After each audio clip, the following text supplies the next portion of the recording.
about to go fuck down around this corner. What? Out of my way, dog. You may be in a faster car, but it's all about the driver. Okay, so I'm 8 laps down. What's your point? Oh, God. Let me just... No.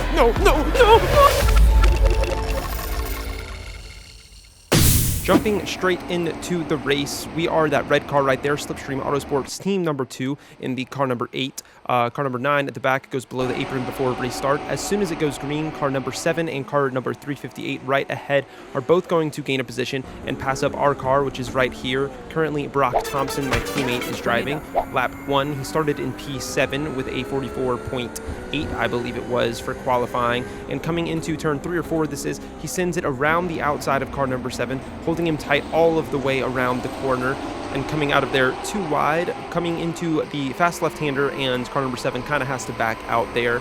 Doesn't want to risk anybody's life this early, so we settle into P8, 1 position down from where we started, and there's a GTP car to our left there with no rear bumper. Coming around the very long straight, and we actually managed to put a little bit of a gap between car number 7 and ourselves through that turn that gets you onto the straight. Settle into P8 for a few laps, just kind of riding this wave behind everybody until this GTP comes flying up the inside. And unfortunately for him, Brock was not having it today, sending him off to the side. He actually got a late start. This was not car number 1 of the GTPs beginning to lap us. This guy started very late and caught back up to the pack immediately. Here's the cockpit view from Brock's end. Absolutely not on purpose there. It's a racing incident. And if you were watching my stream, you know that Brock was absolutely bawling in tears about that one. He was very upset that he put that guy back even further than he started. Now, this is where problems really arose for us. You might see that Brock was disappearing, then coming back right there with a bit of internet issues. He is from Australia, so this is a US-based server, and that is going to really mess up his run down the long straight, and he loses another position, dropping down now into P11 after losing 2 positions earlier, sending off that GTP car. So tucking in behind what I can only assume is a poor attempt at a Spider-Man livery up ahead. And this right here, this is about lap, I want to say 8 or 9, where the GTPs really start to come through. That was first and second place, and they are going to wreck into each other. You see the smoke there. Here's a replay. Green looking for a move around the outside, and they just don't quite find the space for each other. There's also a Ferrari on the left side. Managed to take out nobody but themselves, though, so no GT3s were harmed in the making of that move. And then this guy is gifted first place, so GTP up into the lead there, and we are right in the middle of the pack at this point. They are all over the place, taking a much safer line this time and letting that guy take the inside, just kind of tucking in behind him. And once again, great lines by Brock.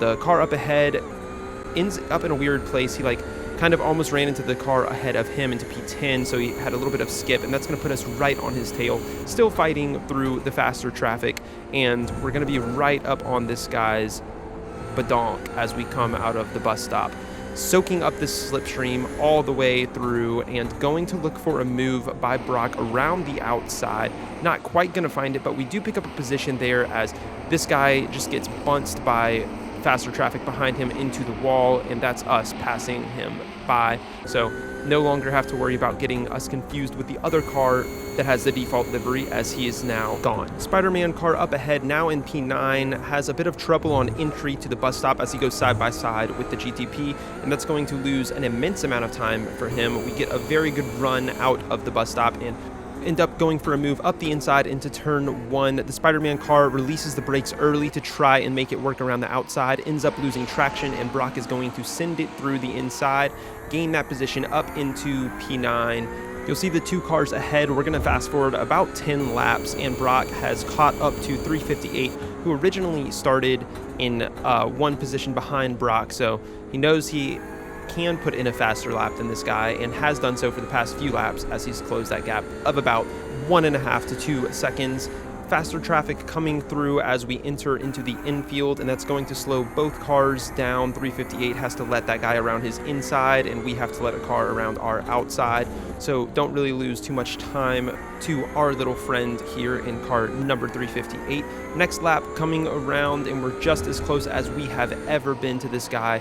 hoping to engineer a move at some point on this lap, riding his tail, showing up in his mirrors constantly, and coming into the long straights headed towards the bus stop. It's all about this exit.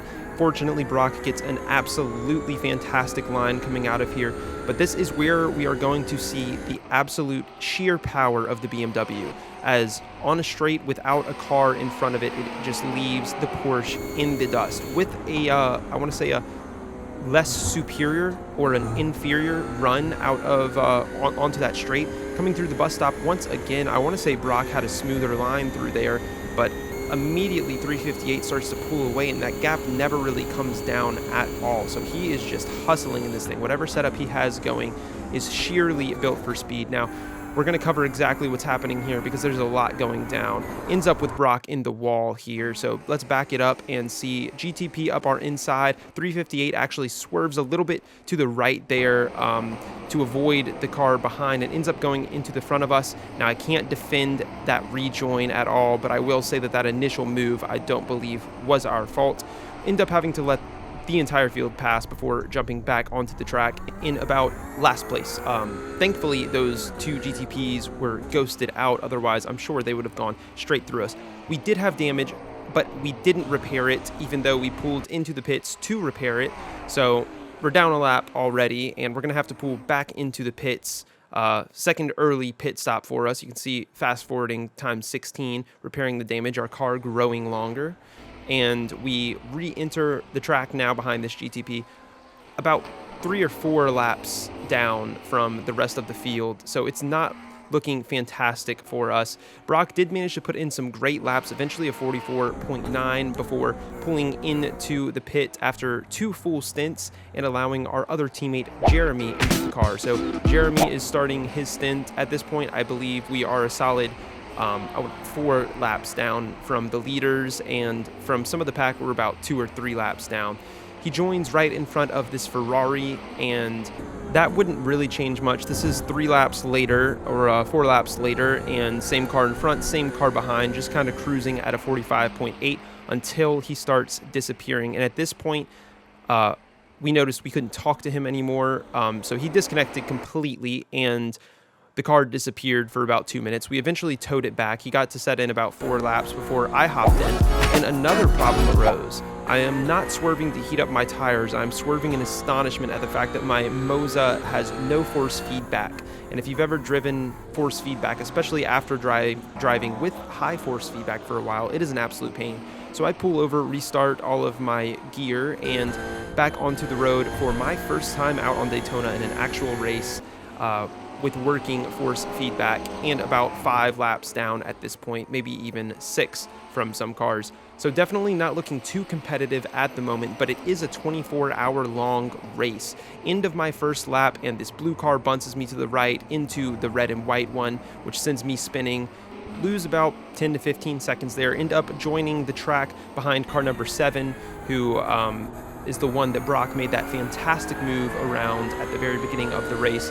And although it definitely hurts to lose time like that, it's not the end of the world. This is a 24-hour long race. Up ahead, car number 7 is catching the red BMW, or the red Porsche that was in the wall earlier, and then the blue BMW.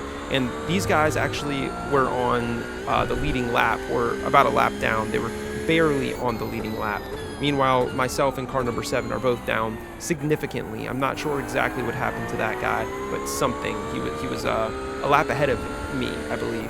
Car number 5 here starts to look a little bit weak as cars get past him, and I'm hungry for a position as well.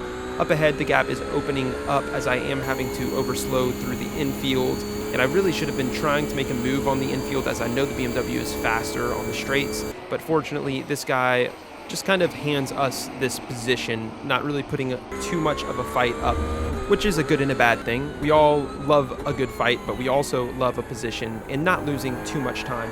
I end up getting caught up in the middle of all of these GTPs through the infield. The 2 cars ahead get around this Ferrari, who is having a pretty poor time. He was actually the only car behind me in the standings as far as the GT3 cars were concerned. So Eventually, we catch him on the next lap. He goes wide, and I'm not sure if that's just to let us pass, but either way, we're going to go for it. Up the inside of this guy. Once again, not too much of a fight, if you could say there was any fight there. There was truly no fight. So coming in after my first stint, the cherry on top being the fact that I missed the pit lane. Jeremy then hops into the car in a pretty lonely position, eventually catches up to the Spider-Man car before once again disconnecting and reappearing about 45 seconds later, doing a nice little power slide off to the left side. So super unfortunate. He was very fast and a very clean driver as well. Would have loved to see him put in some laps over this race. Did not get the opportunity, sadly. And at this point, Brock and myself had decided that we weren't going to be able to finish this race, as you needed everybody to put in a minimum of 50 laps. But I wanted to pass this guy. So this is me in the car currently. And before we called it quits, I just had to catch up to this guy going into the bus stop, and you can see just how much more comfortable I am at this point if you've kept up with my journey through learning Daytona on TikTok. Coming up to the first turn, and sadly, he's just going to back off of this. He's not really going to fight it, which is something like we've said, if you see somebody faster than you, especially in a 24-hour race, you might as well let them through. But as somebody who mainly participates in sprint races, I love to scrap. Wouldn't get too much of that this race, however, and that was going to be it for us. We both needed some sleep, and between two people, we could have ran the whole race. It would have been fun, but we decided no point in it. Might as well get back to doing some officials and practicing for the next one. So pulling into the pits for the final time, and once again missing the pit lane. And that would be it for us. So, Slipstream Autosport 2, we finished in 43rd, 894 laps down. Pretty sure it was probably more than that, just maxed out there. Some notable finishes ahead of us: Tingle Tangle Racing and Banana Racing Team. From Brock, Jeremy, and myself, I hope you enjoyed.